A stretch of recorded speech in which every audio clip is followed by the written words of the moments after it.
this program is for educational purposes only. The content is not intended to diagnose, treat, cure, or prevent any diseases, nor is it intended to take the place of your primary care physician. Statements in this program have not been evaluated by the FDA. As an empowered individual, you do have options available. We're honored to continue and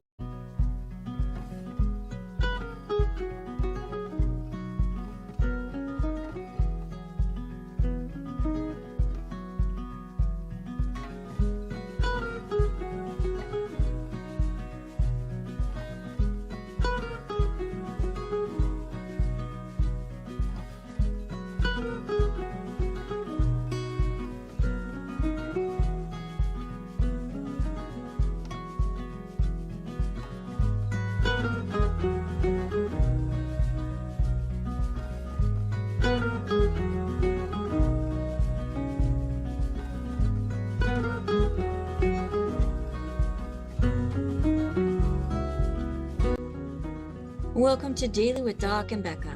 This program is for educational purposes only.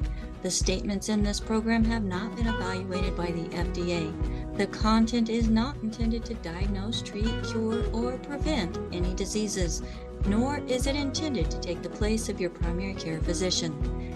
Testimonials are shared as individual experiences of the individual sharing their testimony. Results vary and may not be typical. We do not make any claims regarding health or income. As an empowered individual, you do have options available. We are honored to have a founding father of the science of epigenetics guiding us with the best options to obtain or maintain optimal health, Dr. Joel Wallach.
Welcome to Daily with Doc and Becca.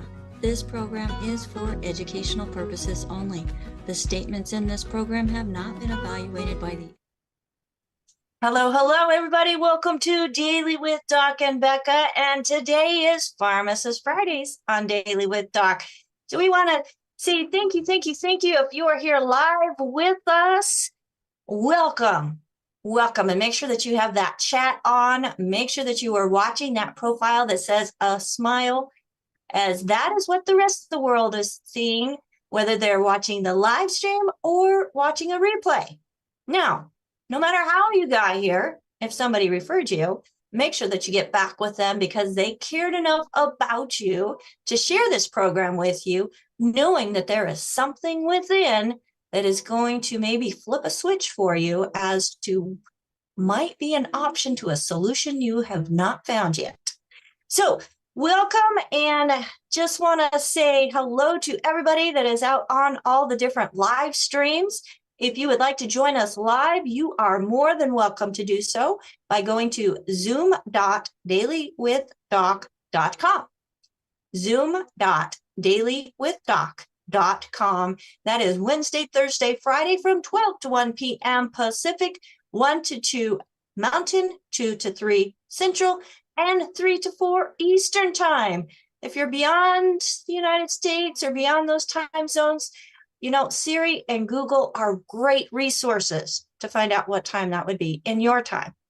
But Daily with Doc is a great resource for all of you looking for a nutritional approach to life and creating optimal wellness. Now, today's episode, like I said, is, or did I say? No, I just said that it was Pharmacist Fridays, but today it's going to be a Q&A session, and where we're going to be diving into the burning questions about health and nutrition and how to take charge of your own biochemistry through food and supplements without relying on harmful prescriptions. So don't miss out on this opportunity to ask your questions, as we have pharmacist Ben Fuches, who is here to help empower us to live our healthiest life possible. Pharmacist Ben, welcome to Daily with Doc. Let me find where you're at. Maybe somebody can help me. There you are. All right. Hello. Hey. Welcome. Well, thank you for that kind introduction. I appreciate that. Well, Forgot the best part, though. We're too stupid to understand how the body works, so don't pay any attention to us. Make sure you always check with your doctor, who's a genius, unlike us idiots. You forgot to say that. Oh, did I? Yeah, I don't remember you saying that. I really like to focus on the We're too stupid to understand positive. anything. We're not as smart as your doctor. We're too stupid to understand anything. So don't say anything to us. Make sure that you ask your doctor, who's a genius. I took care of it for you. All right. Thank you for taking care of that disclaimer, because it does have a really negative approach to It's offensive. It's a taking slap in away all our our power. faces. It's a slap in all our faces. But that being said, we do that. We do actually believe that deep down inside. I did a talk yesterday or Monday or Tuesday. I did it for Fred Van Loo, right? My friend Fred. Fred. And so every Monday you're talking. And so I spent the day talking about the simplicity of health, which is what we talk about here on this program all the time, the triangle of disease, or which I'm now kind of revisiting and reworking to the plane of disease, because even the third point complicates things. So you only really need 2 points, and that's the digestive system, the blood sugar system. And this is where we have control over our bodies, how they show up. And I spent an hour talking about that and going through it. And sure enough, at the end, what do I do about my glaucoma? And so I had to think to myself, okay, what did I do wrong here? Because I just spent an hour talking about how everything's related to the triangle of disease or the plane of disease. And yet at the end, it didn't land to the extent where the one wanted to know about the glaucoma. And so I thought about it. I said, okay, that makes sense to me, because glaucoma is your eyes. How do you actually work on your eyes? What goes wrong with your eyes? So let me just talk about glaucoma and how this is related to this. And this is going to have to do with the people who have atrial fibrillation, the people who have nausea and dizziness, the people who have everything else. We don't really have a grasp on how this thing we're riding in called the human body is put together. And even the healthcare professionals don't have a real grasp on the integrated nature of the body, which is why they don't know what to do. So glaucoma, it's the eyes. God forbid, and I'm not meaning to pick on anybody here, but we'll use you as an example, Rebecca. God forbid you get just diagnosed with glaucoma. What do you do? What would be the first, if you didn't go to a doctor, what would be the first thing you would do? Because it's your eyes, and if you don't really understand the mechanism, triangle of disease, but how does that affect the eyes? How's it all connected? She went to the doctor, and well, first let me tell you what glaucoma is: a rise in intraocular, inside the eye pressure. There's liquid in the eyes. The eyes are saturated, bathed in liquid, and that liquid has to be tightly regulated, because if there's too much liquid, it's going to explode your eye. Or before that, it's going to push against your optic nerve. It's going to cause blindness. It's going to cause problems, put it this way, if you have pressure in the eye. And glaucoma is a leading cause of blindness. So what the heck do you do? So she went to the doctor. So what does the doctor do? He literally, no exaggeration, he literally drills into the eye to relieve the pressure. Literally drills into the eye to relieve the pressure. So this is because they don't know what to do, because they don't really understand the logic of glaucoma. So what is glaucoma? What causes this rise in intraocular pressure? And how does it relate to the triangle of disease? So the eye, or the eyeball, has fluid in it. And in order to keep the fluid at a constant level, there's a balance between the production of fluid, the eye's producing fluid to bathe, the eye has to stay moist, and the loss or the exit or the drainage of fluid. So fluid is constantly drained through a drainage system. And this drainage system has to be balanced with the production. Otherwise, you get too much production, you get too much fluids, you get too much pressure. And this is what glaucoma is. It's a rise in what they call intraocular pressure, or IOP. And there is no medical strategy that can address the cause because people don't really understand the cause. But if you understand the triangle of disease, and I'll tell you how it is all linked together, but you can assume that whatever your health challenge is, by reverting back to the triangle of disease, you can solve it. Okay, so how does it work with the eyes? The eyes have a drainage system. That drainage system is composed of a net and a literal opening. They call it a canal. And on top of the canal, you have a net. And that net is made up of the most important part of the body. Remember, the body's made up of 4 kinds of stuff. I say stuff, but it's really tissue. Stuff sounds less scientific than tissue. So trying to be gentle here with words, I don't want to freak anybody out. I don't want it to be easy to understand. We'll say stuff. Tissue, i.e. stuff, i.e. tissue. What are those 4 kinds of tissue? There is the coating, the covering. That's called epithelial tissue. Your skin is epithelial tissue, classic case. The body's electrically wired with nervous tissue, nerves. And then there's the middle part, the flesh robot, the stuff you see at the bodies exhibit, right? You've all seen the bodies exhibit. That's a blending of the most important part of the body. 90% or 80% or a huge proportion of the body is this flesh robot, which is connective tissue and muscle tissue that are integrated. You want to know what connective tissue and muscle tissue integrated are like, think of the bodies exhibit. Or if you cut a cross-section through that robot, that flesh robot that you see the bodies exhibit, and pull it out, you'll have a steak. And that steak is made up of muscle tissue and connective tissue. Can you picture that in your head? You have the flesh robot, you pull out the slice, you cross-section it, pull out a slice. There's the red part, which is the muscle tissue, and the stuff around it, which is the connective tissue. The connective tissue is the key to the whole operation. It is the connective tissue that feeds everything.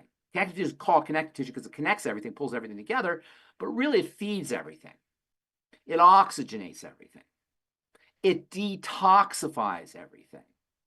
The connective tissue is the matrix within which everything else is embedded, like a baby is embedded in a womb. All the cells of the body are embedded in connective tissue, like a baby is connected into the womb. In fact, matrix means womb. The word matrix means womb. So this connective tissue matrix is literally the womb for the cell, which is the baby. I always make an analogy, which, it's kind of cute, but it's illustrative of what's happening, of raisin bread. Raisins and bread. Got raisins embedded in bread. Whole thing's electrified and then candy coated. And that's your body. So the bulk of it, though, is the connective tissue and the muscle tissue. And because it's the connective tissue that feeds everything, even if you have a nervous tissue problem, it's a connective tissue problem. Even if you have an epithelial tissue problem, it's a connective tissue problem. Even if you have a muscle tissue problem, it's the connective tissue problem because the connective tissue is the matrix. It's the womb. It's feeding and nourishing, and it's feeding and oxygenating and detoxifying. Okay? So back to the eye. The eye is making fluid in special cells, and then that fluid is drained out through a canal, which is like an opening, we'll say, a drainage system, literally a drainage system. How freaking cool is this, you guys? And this is what your eye is. Your eye's got all these working parts in it. It's like this big. And all of these working parts have to be just synchronized and coherent and organized just so. You can't have a speck in there without changing the biochemistry of it. So the fact that our eyes are functional for most of us for 80, 90 years is, along with everything else in the body, is miraculous, right? So what happens when you have glaucoma? The canal, it's called the canal of Schlemm, because some guy named Schlemm invented it, is on the top of the canal, top of the opening, you have a net, like a net, literally a net. That net is made up of connective tissue. They call it the trabecular network, or meshwork, trabecular meshwork. It's a mesh. And the fluid goes through the mesh and goes out the drain. And that's what's supposed to happen. When you have glaucoma, that doesn't happen. When you have glaucoma, the fluid is not able to drain, so it builds up. So the question is why is the fluid not draining? The fluid doesn't drain because the meshwork becomes clogged. when the meshwork becomes clogged, the fluid can't leave, it can't get drained out, it starts to accumulate in the eye, and the eye gets, the intraocular pressure builds up, and this is what glaucoma is.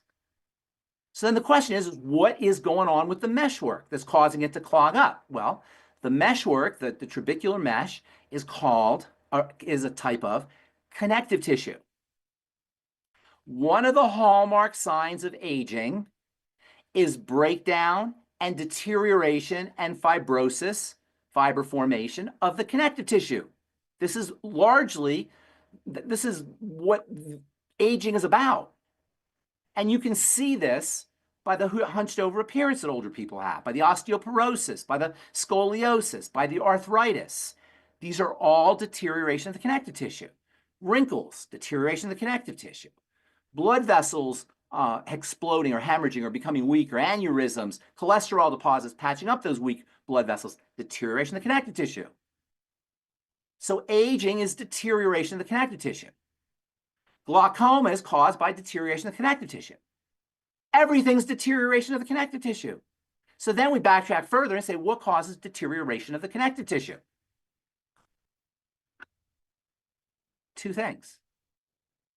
From our, you can throw in a third thing which is related, but two main things.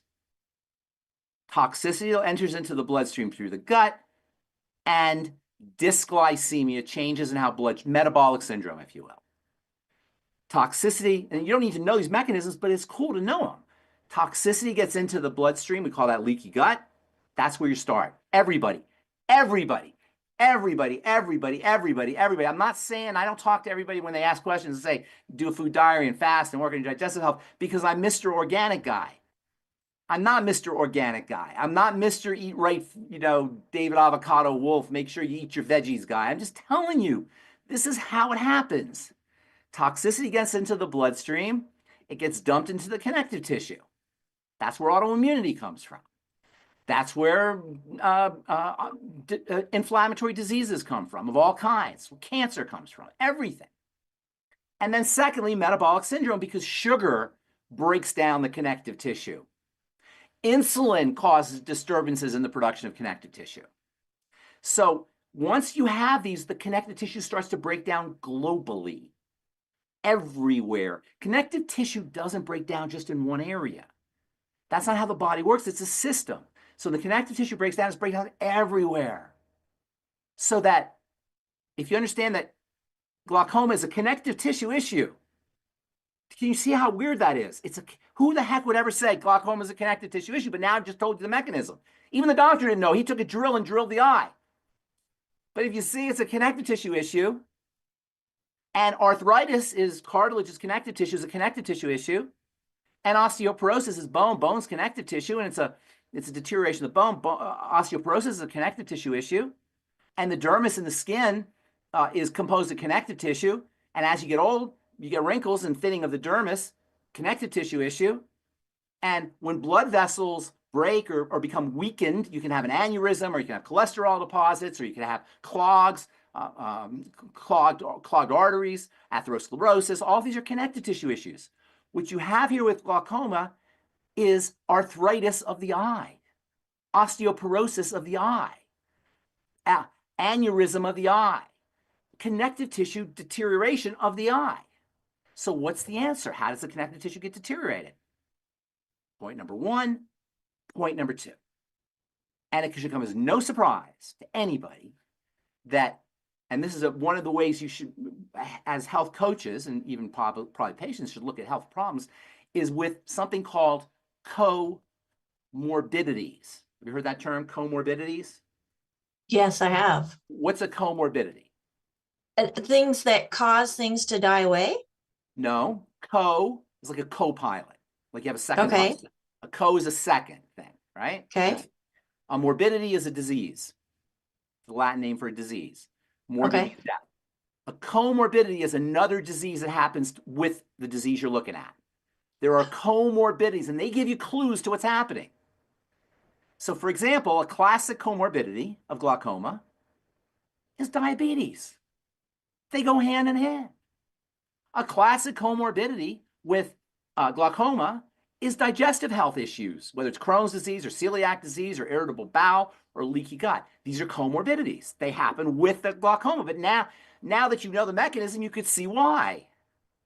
So comorbidities are major clues. This horrible virus scandal that came out a couple years ago, which I shall not mention so we don't get kicked off of YouTube. You know what I'm talking about, right?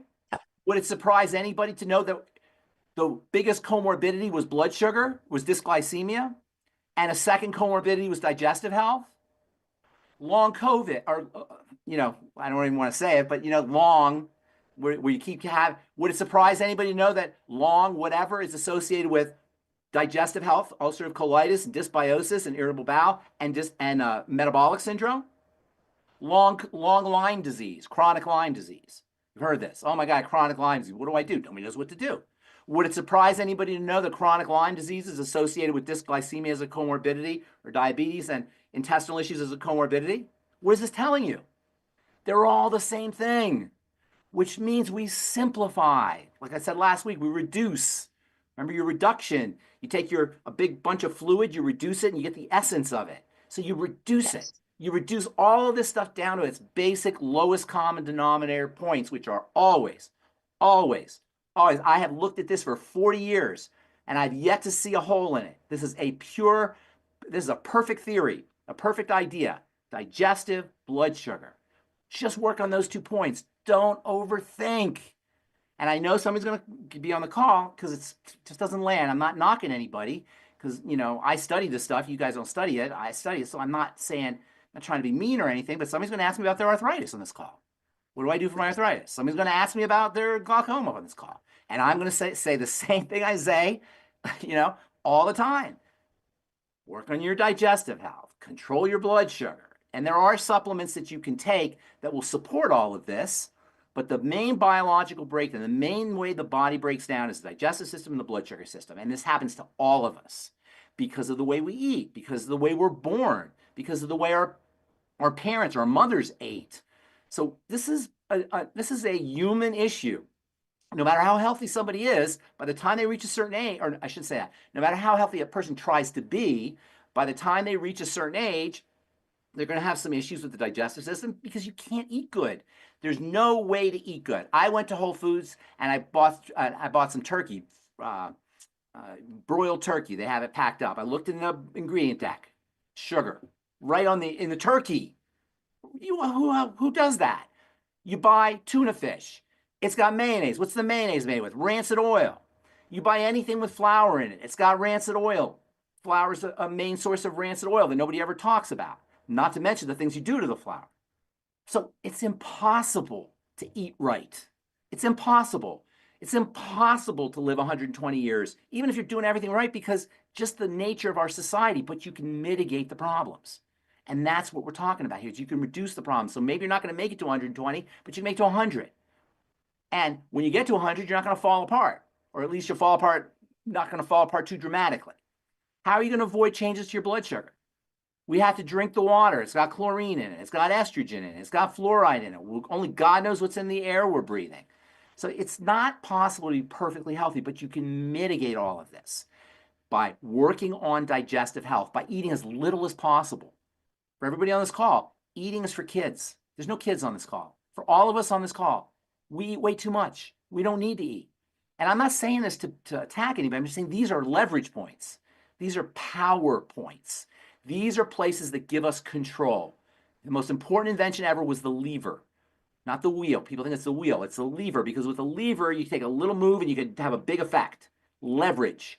And your major leverage point in the body is the food we eat. And that means the food we eat as far as macro, protein, fats, and carbohydrates, and the other stuff in the food, and that's the digestive part, and micro, the sugars and the energy, and that's the metabolic part. And that's why those are the first 2 points of the triangle of disease, because they represent where stuff is coming into the body. Think about it. The body is a closed system. Now it has stuff coming in, and it's got to do all kinds of work to make sure that that stuff gets used properly, broken down properly, processed properly, able to get into the cells properly. There's all kinds of stuff. That's the major place where everything goes wrong. If we didn't have to eat, then you only have to worry about breathing. But we have to eat, and we have to drink. So that is our major, major leverage point for glaucoma. If anybody out there knows anybody who's concerned about it, now you know the mechanism. It is a connective tissue problem, and it's no accident that it's linked to other connective tissue problems. And it's no accident that it's linked to the first 2 points on the triangle of disease. So if you want to be treated correctly for glaucoma, you work on your digestive system and your blood sugar system. You work on connective tissue. You make sure you're doing all your connective tissue building nutrients appropriately, and you can treat yourself the same way you would if you had arthritis.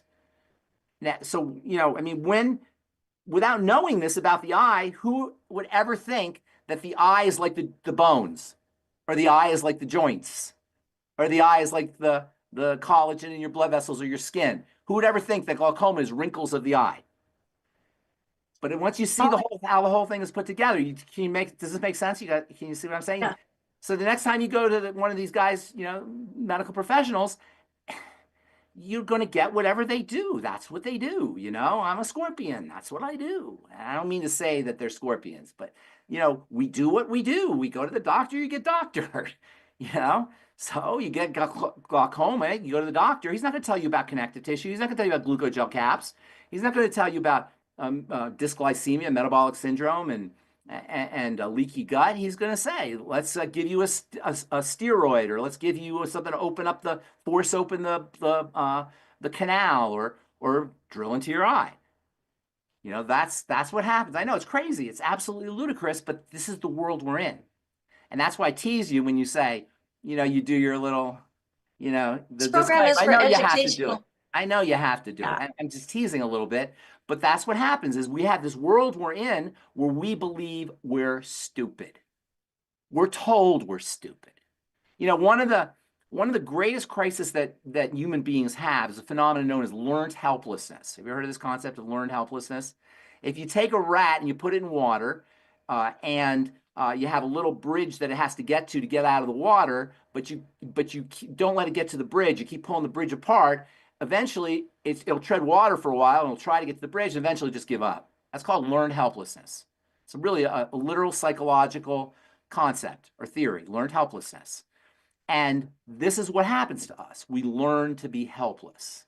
And this is why what Dr. Wallach has done and what Longevity is doing, what you're doing, we're all doing here really, is so important, because it's reversing this learned helplessness. It's by understanding how the whole thing is put together. That eye doctor is not going to tell my friend or this person about the trabecular network and the canal schlemm and the connective tissue. You might not even know, for that matter. But we can know, because it's our bodies, and it's not hard to understand. Did I say anything really complicated? You don't need to go to medical school for any of this stuff. You can come on a Daily with Doc call, and you can learn this stuff. What you just learn now is like what somebody would learn in medical school. Go ahead. Well, so we do have a question that's coming up wanting to know about cataracts, and that follows along the same line. Cataracts are slightly different. Cataracts are a crack in your windshield. The eye has a lens on top. Okay. It protects everything. Behind the lens, you have a chamber, and then you have your iris, and then you have your pupil. And the way the eye is constructed is it's beyond belief how intricate and nano-architected it is. It's got this deeply elaborate structuring for an eye. I mean, it's tiny little thing. So the eye has a lens that protects everything. It's like a windshield, right? Cataracts are cracks in your windshield. That's what a cataract is. So then what causes the cracks in the windshield? Sugar, glycation. Cracks in the windshield are a sign of glycation. Now, inflammatory factors that get in through the intestine don't help either, but that's your first 2 points in the triangle disease. That's what causes cataracts. Now, if you go down the street and people say they got cataracts, nobody even knows what the heck it is. They just say, I can't see. They don't know what's causing it, and that's why you have these people on the internet saying, oh, you put these drops in and your cataracts go away. That's like saying you spray a liquid on your windshield on your car and the cracks disappear. Can that ever happen? Of course not.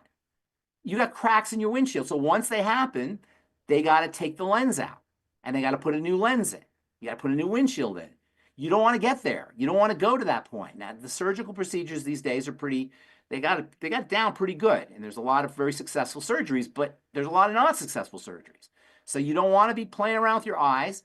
And that means when you're our age, young, like me and Rebecca, kids, right? We are kids. Somebody's kid. We take care of our blood sugar. We address metabolic syndrome issues. By the time you're 80, you know, it's on a spectrum. For most people, they're not going to be 100%, even me. I'm not going to be 100%. So there's going to be odds are going to increase. You're going to have cracks in your windshield. So it's on a spectrum. You try to do what you can do. There's going to be sugar in your bread. There's going to be sugar in your turkey. It's going to be very difficult to do it, but you can avoid it where you can avoid it. You know, in the cakes and the candies and the soda pop and et cetera. So you locus of control. Where do you have control? We have control over the foods we eat to a certain extent. You have to eat, and unfortunately, our food supply is what it is. So there's going to be a certain amount of damage that's just going to be inevitable, but you can mitigate it by reducing your intake of food in general, and then reducing your intake of the processed and the sugary foods, especially, and the fried fats. Those are hideous, as Doc's been talking about for years. You mitigate that. And one of the most important strategies, in addition to reducing the input of the enemy into the body, is to supplement. It's such a powerful strategy. It's not like, oh, I took that supplement and it didn't work. That's not the way to think about it. I had a guy telling me, I took your Beyond Tangerine, I still have my cataracts. Just before I got on the call today, he was complaining. I gave it to that Beyond Tangy Tangerine, didn't help. Well, that's not the point of the Beyond Tangy Tangerine. The point of the Beyond Tangy Tangerine is to give your body the raw material so tomorrow's cataracts don't form, so tomorrow's arthritis doesn't occur, so tomorrow's autoimmunity or whatever it is doesn't happen. That's the purpose of supplementation. Supplementation gives your body the wherewithal to prevent tomorrow's damage, to prevent tomorrow's problem. Now, there's a lot of people who are full out deficient. And for those people, once you put nutrients into the body, they're going to notice a huge difference. And, everybody on this call knows that when you give Beyond Tangy Tangerine to certain people, it changes their life. There's probably people on this call who've had experienced that. AJ's got a great story. Are deficient, and once you put nutrients in a deficient body, it sucks it up really quickly, and you get quick results. And that is kind of like a secret weapon for longevity. So supplementation is huge. Don't underestimate the power of supplementation. What it also does is it allows you to get nutrients, not calories. Calories are the issue with the nutrients is the food is the calories. So if you're just trying to get your nutrition from food, you have to get it with calories. You have to get it with an extra burden. If you do just supplements, you don't get calories. Now, obviously, you need a certain amount of calories, but you need a lot less than most of us are getting. So I'm happy to take calls. I love taking calls, but you're going to hear me say the same darn thing over and over again. And so, so real quick, just because somebody's asking, what about macular degeneration? Does it fall within the same? Yes. What's there's two words, macular degeneration. Yeah. Right. What is the first word and what is the second word? First of all, what's the most important word? Degeneration. Right. The macula is where the degeneration occurs. Arthritis is joint deterioration. Osteoporosis is bone deterioration. So macular degeneration is arthritis of the macula. It's osteoporosis of the macula. It's heart disease of the macula. It's wrinkles of the macula. It's the same stuff. It's all the same stuff is what I'm saying. There's 4 types of tissue in the body. They deteriorate. They degenerate. The most important parts of the body are the muscle tissue and the connective tissue. And the most important part is the connective tissue. And that's the part you want to focus on. The deterioration of the connective tissue is the most dramatic aspect of the breakdown process, the most prominent aspect of the aging and deterioration process is the degeneration of the connective tissue. Now, certainly the epithelia degenerates, particularly in the sun, and the macula is subject to the sun, and the skin is subject to the sun. But even the epithelia, because it's fed by the connective tissue, is also going to be responsive to strategies for building the connective tissue, which, by the way, means your OsteoFX is good for glaucoma. Whoever said that? Your healthy bone and joint pack is going to help you with wrinkles. Healthy bone and joint pack should be called the healthy anti-wrinkle pack. Healthy bone and joint and wrinkle pack or whatever. You know what I'm saying? It's all kind of the same thing. And that's how we want to look at the system. The doctor doesn't do that, not because he's dumb, not because he's a bad guy, not because he's malicious. It's because that's how they work, that's how they think, that's how they're taught.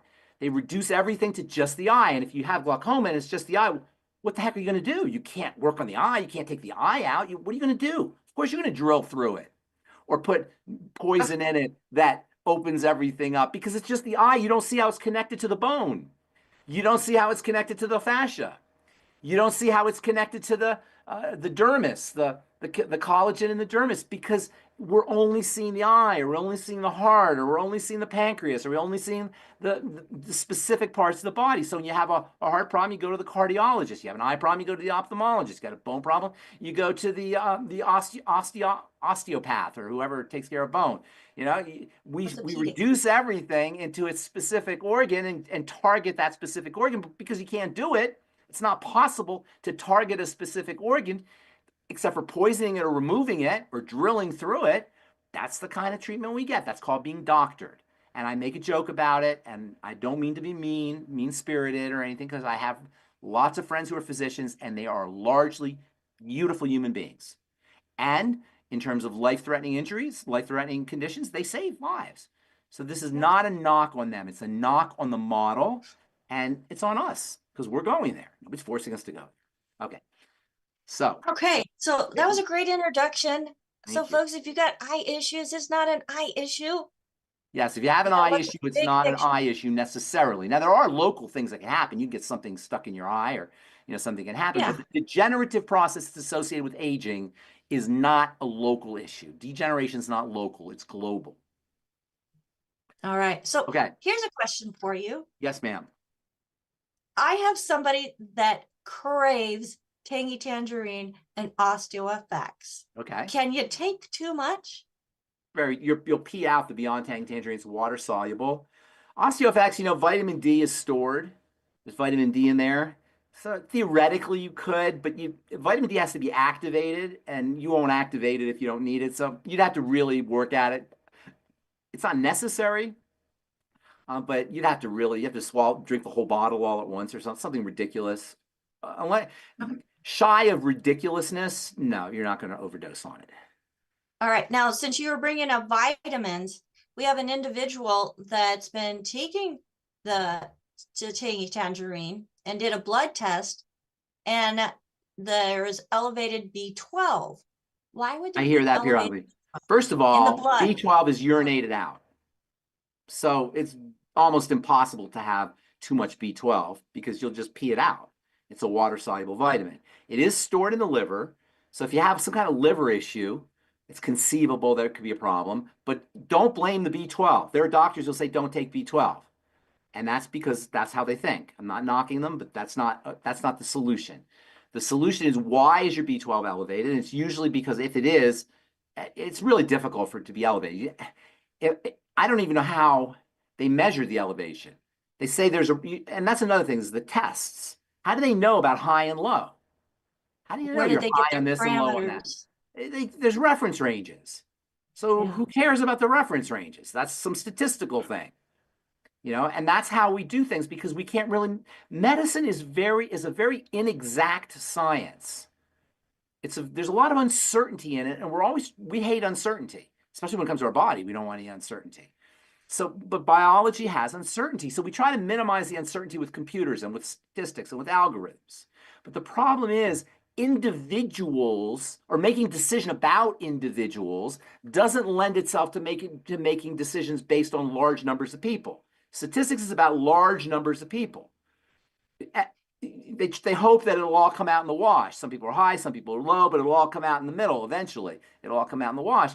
But for the individual who's going to the doctor to try to make an assessment on their health based on a number that's gleaned from a large number of sample points, it doesn't help the individual, because what's true about the individual is not going to necessarily be true about the masses of people whose numbers are being averaged out. Every individual is going to be different. So it's hard to really say high and low based on numbers. What you want to do is go by symptoms. So for this person with high B12, okay, I assume they went to the doctor for a reason. What's their symptoms? Do they have a liver issue? Do they have a cardiovascular issue? Do they have symptoms of metabolic syndrome? Do they have leaky gut? Do they have ulcerative colitis? Do they have all of these other comorbidities? and those give you places to work. If you just say B12, that's meaningless. That's like Bob Ross with a dot in the middle of the painting. I don't know what that means. I don't know what that dot is. But you put another line, and all of a sudden I see a river. And another line, there's a mountain. And another line, I see a landscape. You got to triangulate. You need multiple points, at least 3, to be able to have a picture emerge. The more points, the clearer the picture. 1 point, large B12, that doesn't tell me anything. And it tells me that it's unlikely because B12 is urinated out. So I don't know how you could have, your body takes care of that. If it stays high, there's something going on. And I need to have multiple points. So for this person, are they on the call? No, it was an email that came into questions@dailywithdoc.com. Okay, so well, if they want to, come on the next call or something, we can, we can do questions. Yeah, so we can get some more questions. So, folks, you just heard a lot about eyes and how it's connected to other things, your comorbidities. So if you could think of anybody as you were listening, make sure that you show or share this program with them so that they have a better understanding of what is going on as well. Because drilling a hole in your eye just does not even sound like it was a very small hole, to be fair. It was a tiny well, hole. I know, but still, that just makes me cringe every time. So let's go to questions. And again, Yes. folks, if you were referred to this program by somebody specific, get back with them to help you come up with the solutions to what concerns you most, but they'll be able to connect those dots to underlying causes. Let's go to Marilyn. Marilyn, what questions do you have for Pharmacist Ben today? Okay, I have 3, but 2 are similar. I think kind of answered one. Okay. Diverticulitis. Oh no. Is it what is diverticulitis? Okay, is it a connective tissue where the tissue has been stretched? Now we're starting to get somewhere here. Or Or is it an overgrowth of bacteria that puts holes in the colon? well, it could be both, couldn't it? Okay. So what are diverticula? First of all, diverticulitis. Itis means inflammation. Little sacs, right? Kind of pockets, more like you could say sacs, okay. Pouches, if you will. These pouches, your intestine is another really super cool structure. It's got these little invaginations, things that go deep, circle like pockets or pouches. Why? To increase the surface area. The intestine is responsible for absorbing nutrients. So the more surface area you have, the more nutrients are going to get absorbed. The greater, does that make sense? And so how do you increase surface area? This is got a surface, but if you can go like this, now you've got extra surface.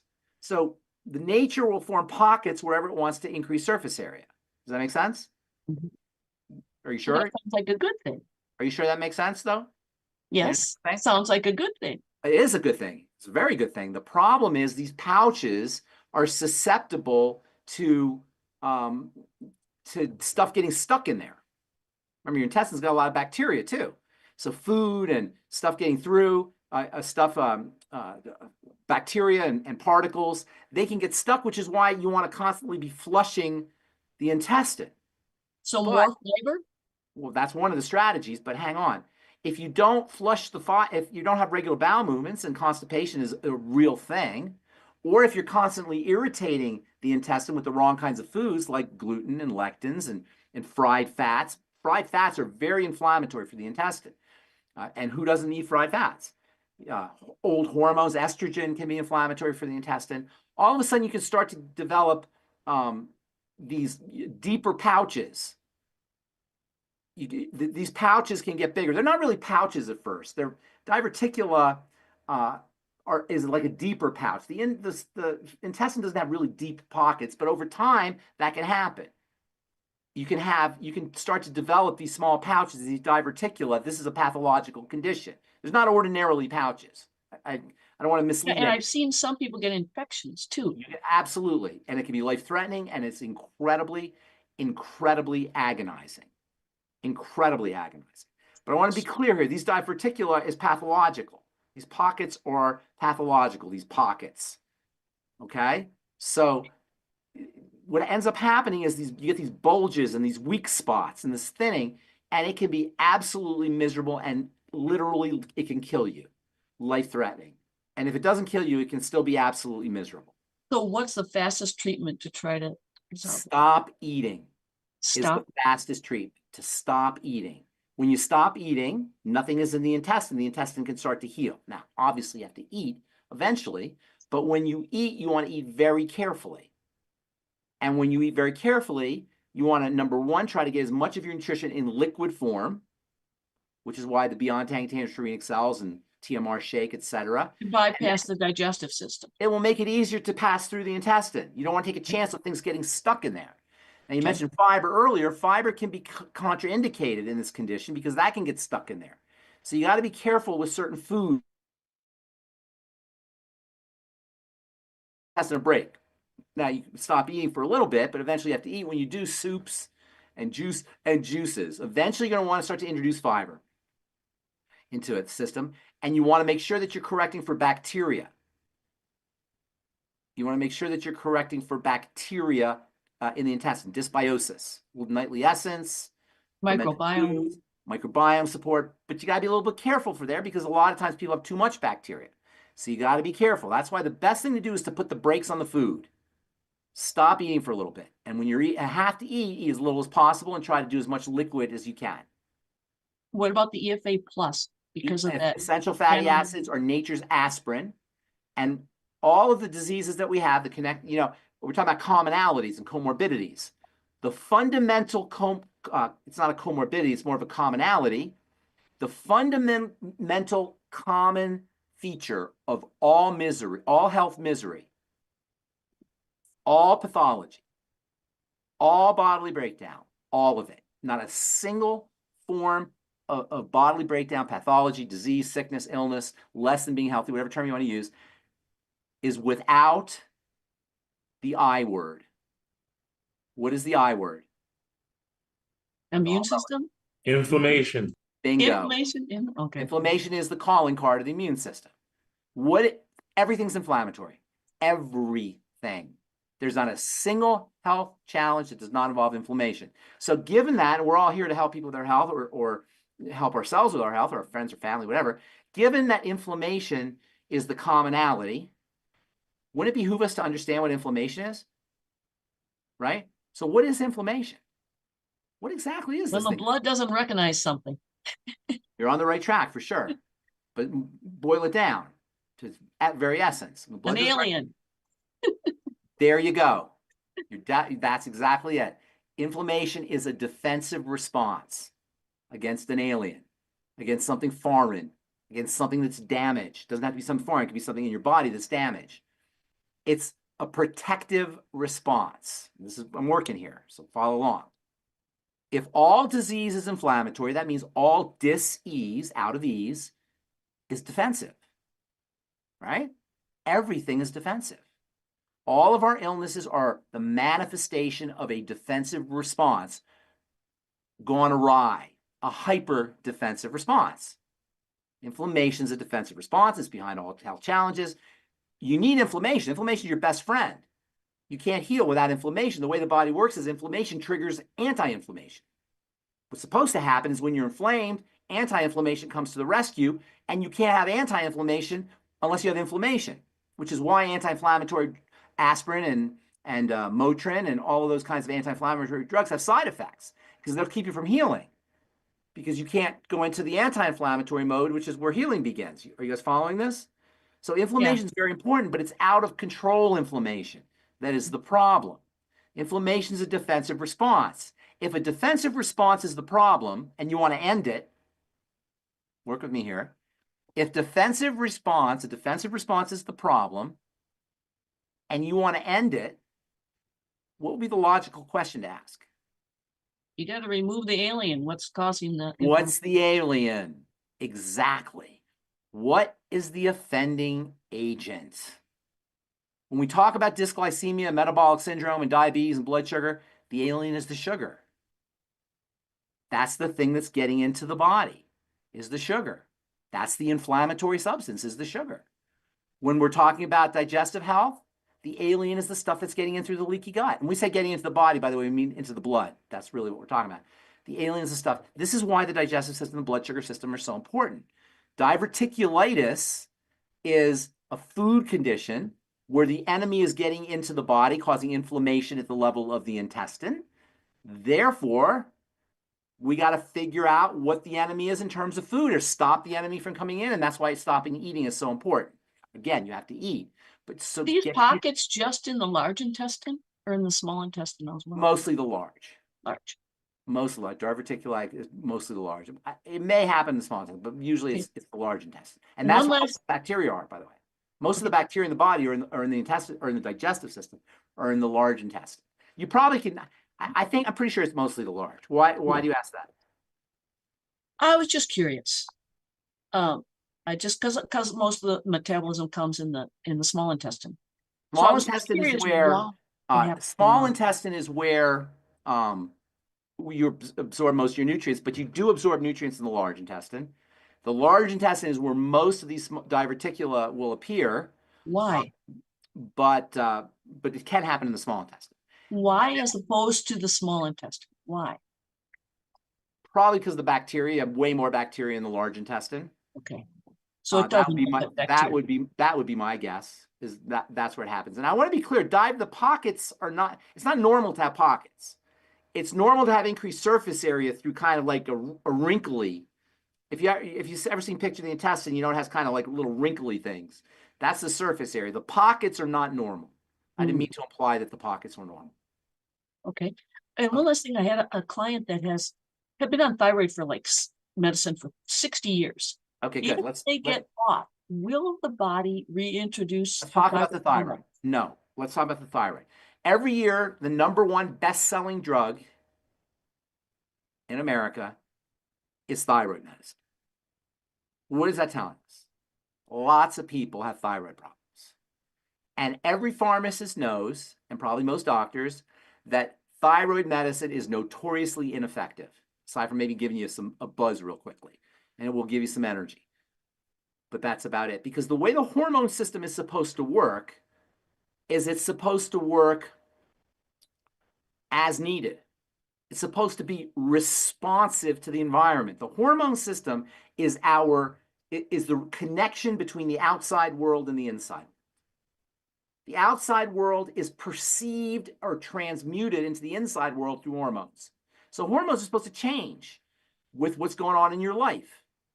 And sometimes even what's going on inside the body. Not just, when I say outside the body, it could be inside the body, but outside that local area. So it's a communication system. Hormones are communication molecules that's telling the body what to do. And your hormones are supposed to go up and down. They're supposed to fluctuate based on your needs. But when you take a hormone as a drug, you get a steady state. It doesn't go up and down. In fact, even worse, you get a high level and then it drops. That's how when you take a pill, your levels spike and then they drop. So instead of going like this and like this with what the environment has, it goes like this. That's not how hormones are supposed to work. So even after 60 years, will the thyroid hang on. Reintroduce? Hang on. Okay. So first of all, I'm just trying to tell you why hormone therapy is so inherently flawed. Because that's not how hormones are supposed to work. They're not supposed to go up and down like this. They're supposed to kind of fluctuate like that. Make sense so far? Mm-hmm. So hormones are a big problem. You can't just hormone your problems away, whether you're a woman or a man on HRT, hormone replacement therapy, or whether you're had your hysterectomy and they gave you estrogen or took your thyroid out or your hypothyroid or whatever. You can't do it that way. So then the question is, what's the problem? Why are you hypothyroid? Well, what is hypothyroid? Hypothyroid, Graves' disease, is not a hormone disease. It's a gland disease. The problem isn't the hormone, it's the gland. The problem isn't the chemical, it's the organ, the structure. So what goes wrong with the structure? How can we treat the structure? Well, the most common cause of hypothyroidism is Hashimoto's thyroiditis, which is an autoimmune disease. The most common cause of thyroid problems is autoimmunity. So now we got to say, what is autoimmunity? See how we're working here? We're backtracking. We don't just see the thyroid and then we say, oh, we'll give you some thyroid medicine. We got to go backwards and see how the whole thing happens.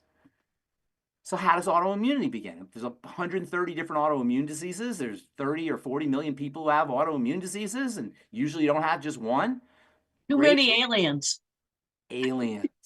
Too many. It's aliens. Exactly. Except the mechanism is such that the aliens always come into the blood. The aliens don't get into the body through the eyeballs or through the nose for the most part, or through the ears. They get into the body through the blood. And how do they get into the blood? There's only two ways. Gut. That's the classic way. But people who inject things, they also get immune diseases.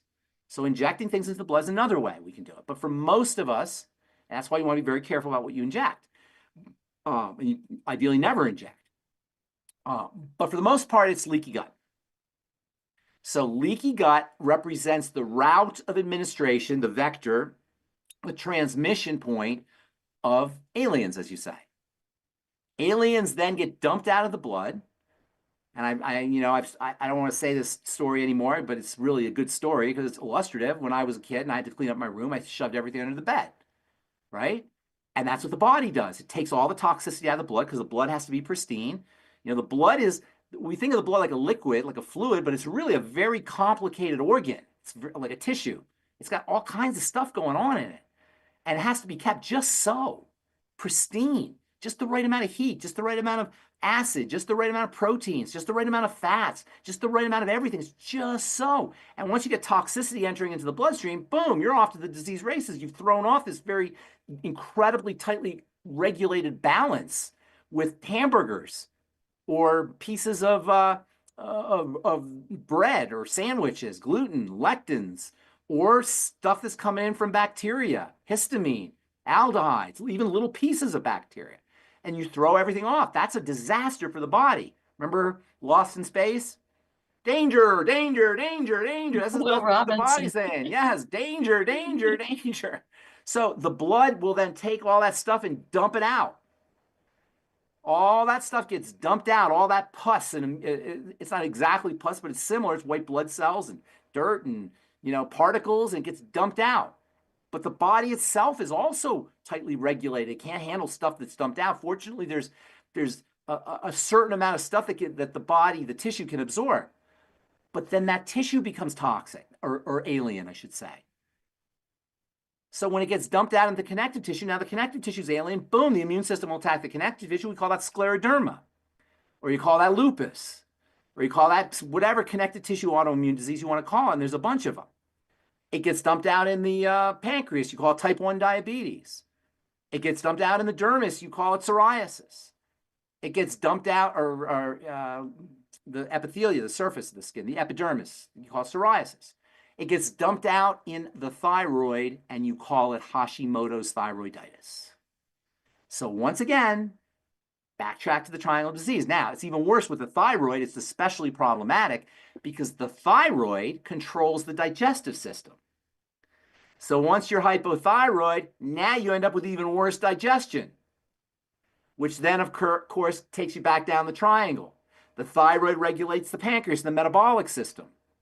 So now you've got metabolic issues, and again, you go further down the spiral. And this is where the spiral begins. And if there's a great book by Dr. Broda Barnes that he wrote in, I think, the late 1970s called Hypothyroidism, the Unsuspected Illness.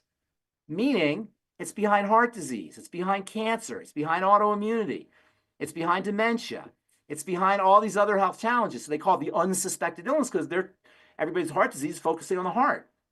Everybody with diabetes is focusing on the pancreas. They're not focusing on the thyroid. So he calls it the unsuspected illness, hypothyroidism. And I'm telling you, in my triangle disease model, it's the jumping off point to all other chronic degenerative diseases.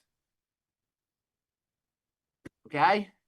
Okay. So she gets off this thyroid medicine? Yes, if we want to help her out, work on digestive health. As always. Work on metabolic syndrome. And the thyroid will come back. Okay. Yes. Well, when she corrects the gland, I don't know what else she has going on, but yes, theoretically, once she corrects the deterioration or the immune attack on the gland by eliminating immune triggers, yes. And theoretically, I don't know what else she has going on, But you can see how iodine isn't going to really help you here, right? So people say, oh, you take iodine. I mean, iodine, you need iodine to make thyroid hormone. That's not valuable, but it's not going to get rid of your Hashimoto's thyroiditis. Thank you. Sorry to take up all the time. No, that's okay. That's a very important point because that's a very common health challenge. Number one best-selling drug in the country is thyroid medicine. Yeah, Every they All was right, on you it have a for hard 60 stop? years. Let's do, we can do one more. Okay, thank Do you. one more?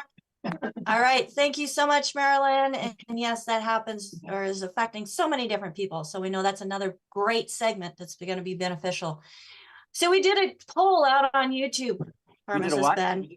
A poll. Okay. AJ did a poll out on YouTube. Okay. And it says, did you hit the like button? And yes, it's Pharmacist Friday, 60%. The other 40%, Did not double yes. Woohoo, it's Friday. Wait a minute. What are you saying? The other 40% didn't like us? Well, no, they're happy it's just Friday. Oh, they're happy just Friday. Okay. All But right. there's more people that are excited that it's Pharmacist Friday. Well, that is awesome. I'm glad to hear that. Thank you. That's super exciting. So thank you so much, everybody, for taking a vote and showing how much you appreciate Pharmacist Fridays. So let's go over to Phyllis, who has some questions. Phyllis, go ahead and unmute yourself, please. I And will. we're not Go going to ahead. get to everybody, folks. We have lots of questions, lots of hands. So please send your questions to questions@dailywithdoc.com. And Pharmacist Ben, maybe we need to do another episode during the week of Q&A. Maybe. I'll have to see where I can squeeze it in. How about 2 a.m. on Thursdays? I'll be there. We love our Q&A. All right. Speaking of iodine, Olga on YouTube has a question. She has a 16-year-old girl who is taking 12.5 milligrams of iodine/iodide. This is iodine 5 milligrams plus That's the best form. iodide. That's the classic form of iodine. That's the kind of really good iodine supplements. That's the format that really good iodine supplements will come in. Lugol solution, iodoral. That's the right way to do it. And she's taking it every other day. So is that enough for general health? There's no real way to know, but I would take it every day personally, but every other day is not bad. I take iodine every day. Iodine is an amazing supplement, but not just for the thyroid, for all the glands, for the breasts, for women.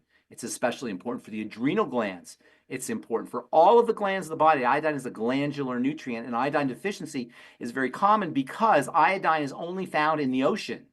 It's not only, but mostly found in the ocean. So unless you're eating a lot of seafood, and if you're not supplementing, chances are pretty good you're going to be low in iodine. And iodine, again, like with many of our supplements, the iodine levels are set to prevent full-blown iodine deficiency, which is goiter. When you don't have enough iodine, your thyroid will actually swell and your throat will get really big. That's called a goiter. We don't have those anymore, but 50 years ago, they were pretty common, or 100 years ago, they were pretty common until they figured out how to put iodine in salt. And when they put iodine in salt, they have iodized salt now. People they started to get enough iodine, but they didn't get enough iodine to run their bodies effectively. They got enough iodine not to get goiter. And that's kind of how we set, the recommended suggested amounts that people take, not to be thriving, but just not to die. I mean, that's what the medical model is here, is to keep us from dying, not to keep us thriving. The doctor's happy if you're not dead. Then he thinks he did his job, which, he has a point because you don't want to be dead. And so it's good not to be dead. But if you want to have a great thriving life, you got to do a lot more than you got to get a lot more iodine than just the kind you get in iodized salt. So supplementing with iodine is a very good idea. And guys like Dr. David Brownstein and Dr. Guy Abraham have written extensively about how we need a lot more iodine, like 10 or even 100 times more iodine than most people are getting. All right. So here's Denise. She's 71, 150 pounds. She was hospitalized for atrial fibrillation a couple of months ago for a couple of days. She's on 4 meds, including Lipitor. How can she not use these meds and natural products? Atrial fibrillation is a heart that's freaked out. You know how when you're really scared, you'll go like this and shake? If you're really, really, really scared, that's what your heart's doing. It's shaking. It's freaking out. Just like we talk about how organized, how structured and architected the eye is, the heart is not only super micro structured and nano architected, but it's also beating. You know, a heartbeat. Heart beats like 1 billion times in a lifetime, some ridiculous amount of times in a lifetime, right?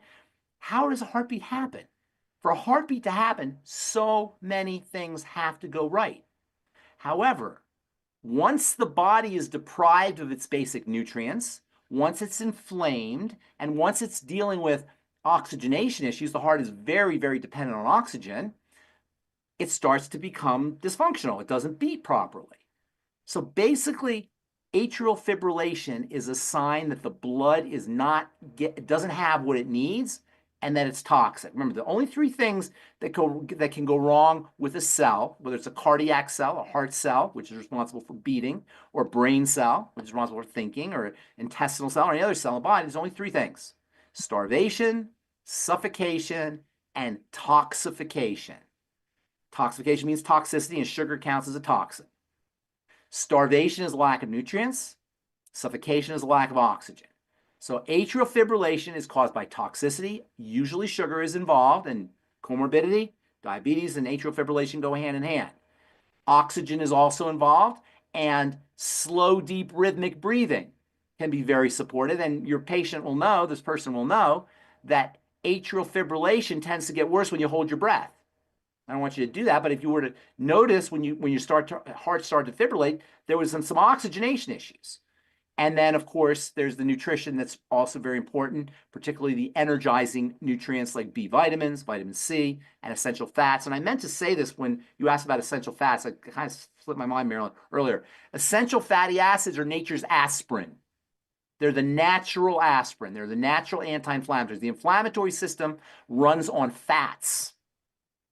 So once you don't have enough essential fatty acids, or you're ingesting the wrong kinds of fats, or you have a problem with your fat metabolizing system, fat processing system, the gallbladder and the liver and the intestine, inflammation goes through the roof.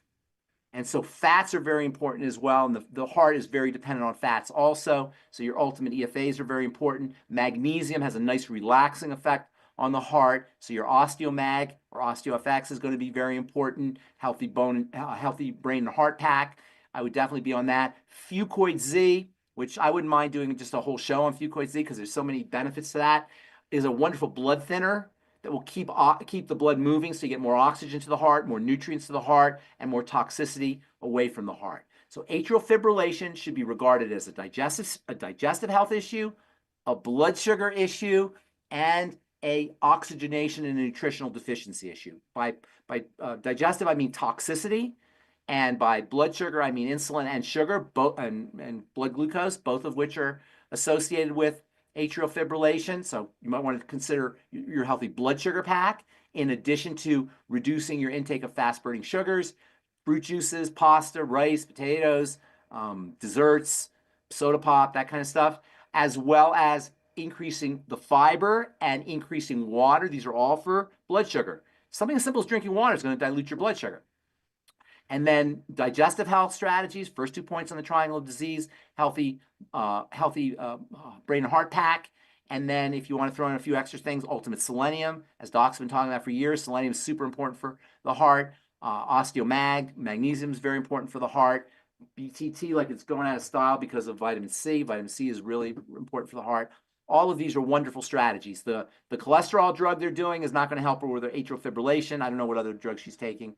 But, Lipitor is not the answer. Such important information. Thank you again, as always, for the enlightenment. I'm sure I misspoke a few times, and I apologize for that. I forgot to say things I wanted to say because I'm kind of flying by the seat of my pants here going, giving you these answers. But you're right. That's a lot of good information. That's a lot of good stuff. Ton of great information, like a whole hour plus of great information. So folks, thank you so much for joining us here on Daily with Doc. Pharmacist Ben, you blew it out of the park again. Hit it out of the park again. I got to get my terminology right. Yes. All right. We do have more hands, but I know you've got to stop. I do. If I could get our what? I say we can do this next Friday. Next Friday. We got it. We got it. If we could get the co-hosts up on the screen with us, we could not do this without them, as it does take many hands to I make see life. Kaylee. I haven't seen Kaylee before. Kaylee So- St. Mond. Hi, Kaylee. I don't think I've seen you before. I haven't noticed. Nice to She see you. doesn't always have her camera on Oh, because of internet. Well, there's So, Coach Rod. There's handsome yep. AJ. Marilyn, Phyllis. Hi, everybody. Yeah, so we've got Kaylee. She's helping with our social media presence. We have Albert. He's helping to bring people in. He's also part of the phone team. So if you call folks and you have this amazing accent on the other end, that's Albert. And we have Marilyn, who is bringing in questions. She does the dictation, putting it into the chat. Thank you, Marilyn. We have Phyllis, who's doing the dictation and adding more to what Marilyn is doing while Marilyn is actually asking questions. So thank you so much, Phyllis. And she's bringing things in from the different platforms. So she's got some multitasks going on there. Got Coach Rod keeping an eye on stuff, bringing in questions, making comments out on the different platforms. We've got AJ, who has been so instrumental in helping us get on the different platforms. And we have Ruth Ellen, my executive production manager, who helps keep us on task and puts everything together that gets pushed out. So the live streams on those different platforms happens.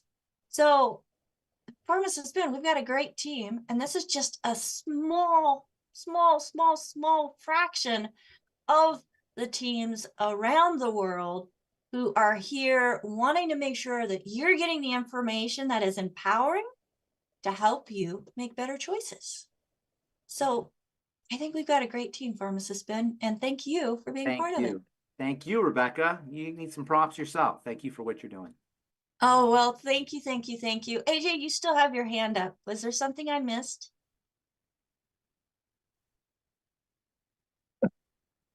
He's speechless. Perfect. All right. Everybody, thank you so much for joining us here on Daily with Doc and Becca. If you would like to learn more about our coaching program that's offered by the Institute of Holistic Health, go to coach.dailywithdoc.com. Again, that's coach.dailywithdoc.com. And for those of you who are really into grammar, that dot is the period. Okay. I had somebody ask me, why is it not working? I'm typing dot. It's because it's a period within there. And also, if you're not working with anybody and you would like to connect with a certified holistic health coach to help you in choosing supplementation that we have found to be solutions to the deficiencies that are causing this comorbidity type stuff, we do have a call team standing by for those that are not working with anybody and have not purchased the longevity products before. That number is 855-949-3377. Again, 855-949-3377. We will see you next time on Daily with Doc. Thank you again, Pharmacist Ben. Thank you, Becca. Thank you, everybody. Bye. See you next week. And this program is being sponsored by dailywithdoc.com. On our website, you're going to find past episodes. You'll find articles that are giving more information that you can use as a tool in your toolbox, and the good foods, bad foods list that Dr. Wallach has promoted, and more information about Dr. Wallach, Pharmacist Ben, and a little bit about myself. So, folks, in a store. So if you've never purchased or tried the longevity products before, or any of the products that are mentioned for nutritional supplementation, you can find that store there. But if you were referred by somebody specific, get back with them, as they probably have their own store. And we want to make sure that you at minimum get back with them and say, thank you for sharing this program with me. How can I get started? Again, my name is Becca Dukes, as the Director of Student Services for the Institute of Holistic Health and the hostess and executive producer of this show. Have a great day. Be empowered. Bye for now.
Welcome to Daily with Doc and Becca.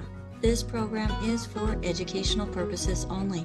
The statements in this program have not been evaluated by the FDA. The content is not intended to diagnose, treat, cure, or prevent any diseases, nor is it intended to take the place of your primary care physician. Testimonials are shared as individual experiences of the individual sharing their testimony. Results vary and may not be typical. We do not make any claims regarding health or income. As an empowered individual, you do have options available. We are honored to have a founding father of the science of epigenetics guiding us with the best options to obtain or maintain optimal health, Dr. Joel Wallach.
Welcome to Daily with Doc and Becca.